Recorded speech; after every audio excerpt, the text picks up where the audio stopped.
Hey everybody, Jason here. So today started off really good, and then slid down for the next couple hours after the market opened, and now it seems like we're kind of finding a chill out level, which I believe happens to be around $600 on Tesla again. So we had a few days ago we had rumors that demand had dropped in China. And then that was debunked, but nobody really cares because most people just care about the bad news. And then today, we actually had the news that demand and production and deliveries and everything was really good in China. So pre-market, Tesla was looking super sweet. Um, that, and then in opposition to that, they've lost some staff. And the overall market was dropping fairly good this morning.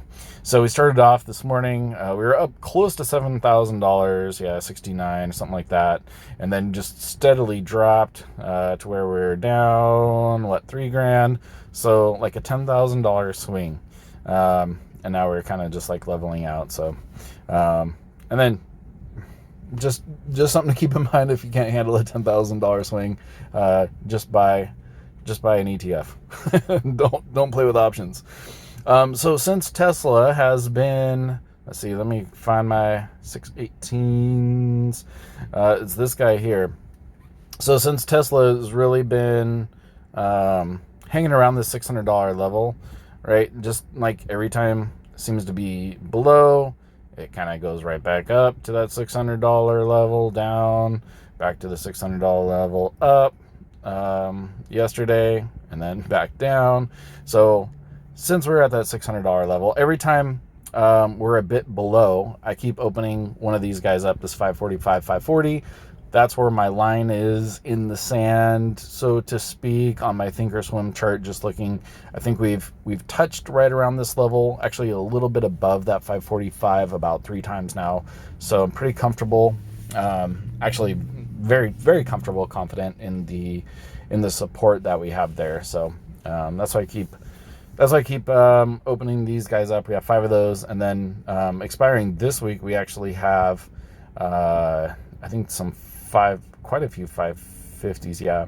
So we have 11 of the 550, 545s expiring this Friday. Not much left in there. And I think we are going to probably just go ahead and roll out again the 600 595s and probably the 585s as well. Everything else can stay and get super close to expiration until we have basically nothing left, and we can close them out for a couple dollars or so. We will. There it is. We'll probably roll those couple guys out either today, tomorrow. I'd like to see it a little bit above 600, maybe get back to like a 605 before I roll those out, so I can get an okay amount of credit. And that should also allow me to roll it down a little bit and still receive a credit without having to roll it out too far. But we'll see what that looks like. So other notes, someone asked me to do a how to YOLO your account video. I think that would be the most fun thing ever.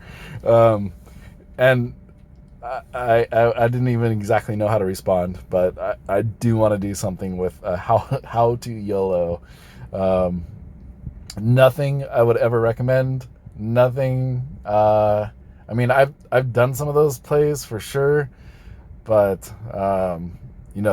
they are. I'm not sure if you know exactly what that means when you're asking me to teach you how to YOLO account. Basically, it's like risk everything for a small chance of gaining a lot. I mean, it's not quite lottery ticket bad, but maybe there's a scale there we could put together. So like, lottery ticket, that is, I mean, you're just not going to hit it, right? It's just not going to happen. You'd be better off, going to casino, putting everything on red on the roulette table. That would have better odds of happening. But generally when people are YOLOing their account on options, they're buying something pretty far out of the money. And the way you can tell, so you can go to any option chain, right? And you look at the options, let's say go out wherever, and actually if you hit sell instead of buy, and it could be either on the call or put side, doesn't really matter, and you see the chance of profit, right? 69%. That's pretty decent. 70%. And so if you buy these calls, it's going to be the exact opposite, right? So even like a 75% chance of profit, if you were to buy the call instead, you'd have a 25% chance. So 1 in 4, which is not horrible. It's not lotto ticket bad. And then when you get up to the, like let's say way up here, let's say $1,000 call, that means you have, since your chance of profit is 99.5, if you bought that call, your chance of profit is 0.5%, but that's turning $34 is what that option cost, into potentially, like, if Tesla happened to double or something, that you could turn that into thousands of dollars. But the chances are not very high of any of that stuff happening. So do that kind of stuff at your own risk. I'll do one of those every once in a while. I actually did some that I just held overnight. I did 20 debit spreads on Tesla, which paid off, and I got out of them this morning before I had a chance to even hit the record button, because I wanted to get out of them right away while the premium was all up. And it wasn't huge or super far of the money. It was like 26 bucks a piece into 46, I think 46 or 45 is what I got filled at. So nothing too exciting. But maybe we'll do an actual video, like on the computer, and take a look at what that looks like. Wall Street Bets is a great place to see those plays. So anyhow, other than that, the rest of the day, I don't think I'm doing much other than kind of sitting on the sidelines, watching what's going on.